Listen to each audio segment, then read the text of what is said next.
आमे समस्ते केबे ना केबे तो निश्चय भाविछे जीवनर प्रकृत माने कौन, आमे एठी काहे की अच्छे। तेबे आसंतु आज एक आध्यात्मिक यात्रा रे बाहरिबा और देखिबा एही प्रश्नर गोटे गभीर उत्तर कौन होई पारे। देखिबाकू गले प्रश्नटा बहुत सीधा साधा, जीवनर प्रकृत लक्ष्य कौन, किंतु जानिछंती एहार उत्तर खोजु खोजु पूरा जीवनटा भी चली जाए। तेबे एही दार्शनिक यात्रा रे आगको बढ़िबा पूर्वरु चलंतु प्रथमे मूल समस्याटाको बुझिबा। तेबे आम आलोचनार प्रथम भाग हेउची जीवनर मौलिक आह्वान। एठारे आमे सही सार्वजनीन बाधाको चिन्हिबाकू चेष्टा करिबा जहा आम समस्तंक सामनारे थाए। आउ सही बाधा कोन जानंती, ताहा हेउची दुख।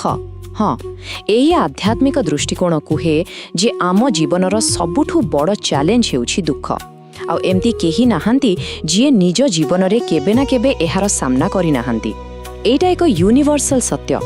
हेले भल कथा हेउची आमकू एही लढेईटा एका लड़िबार नाही। दुखर एही विशाल समुद्र को पार करिबा पई जड़े मार्गदर्शकंकर साहाय्य आउ आलोकर आवश्यकता अछि।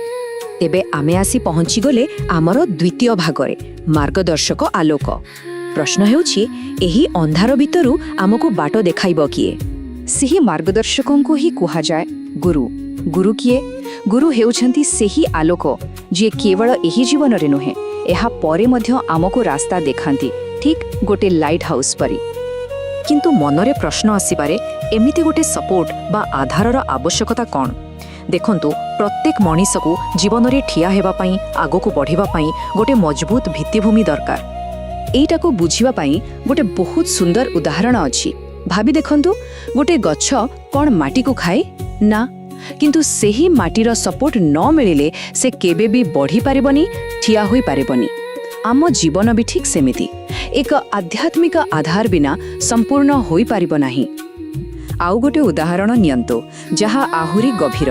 गोटे संतानर प्रकृत पिता किए ए कथा काहाकू जणा थाए, केवल तार माँ को। ठीक सेमिति परमात्मा बा ईश्वरंक सहित आम परिचय केवल जणे ज्ञानी गुरु ही कराई पारिबे। एहा एमिति एक सत्य जहा आमे निज चेष्टारे केबे भी जानि पारिबानी। ओके, तेबे गुरुंक मार्गदर्शन तो मिलिगला, किंतु आमको करिबाको कौन पड़िबो। एबे आसंतु आमर तृतीय भागको, संतुलनर तीनोटी स्तंभ।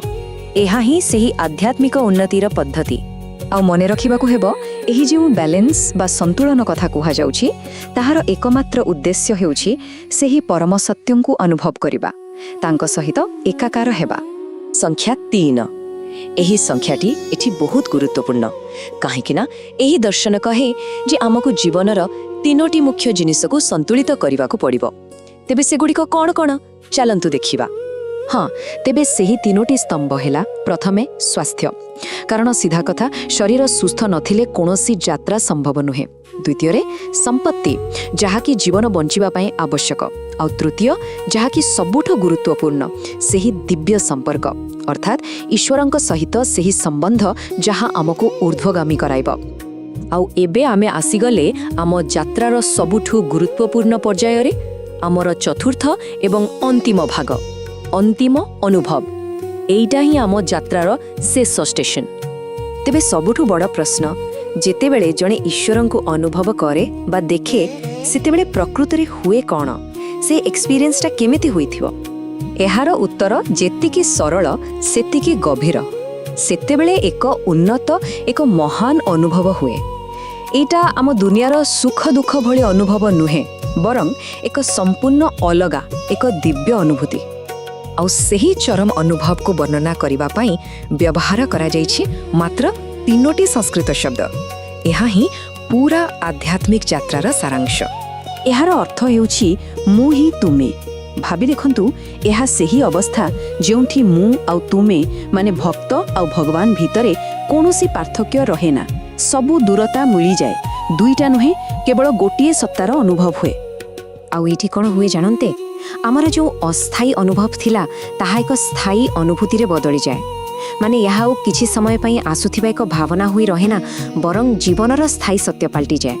आउ एही दर्शन अनुसारे एठी पहुँचिबा, एही अनुभूति को हासिल करबा ही आम जीवनर प्रकृत लक्ष्य। मने पकांतु आमी जो प्रश्नरू ए यात्रा आरंभ करिथिले एइटा हेउछि तार उत्तर। किंतु गोटे मिनिट, यात्रा कौन एठी सरीगला? ନା, ଗୋଟେ ଶେଷ ପ୍ରଶ୍ନ ଆମ ପାଇଁ ଛାଡ଼ି ଦିଆଯାଇଛି।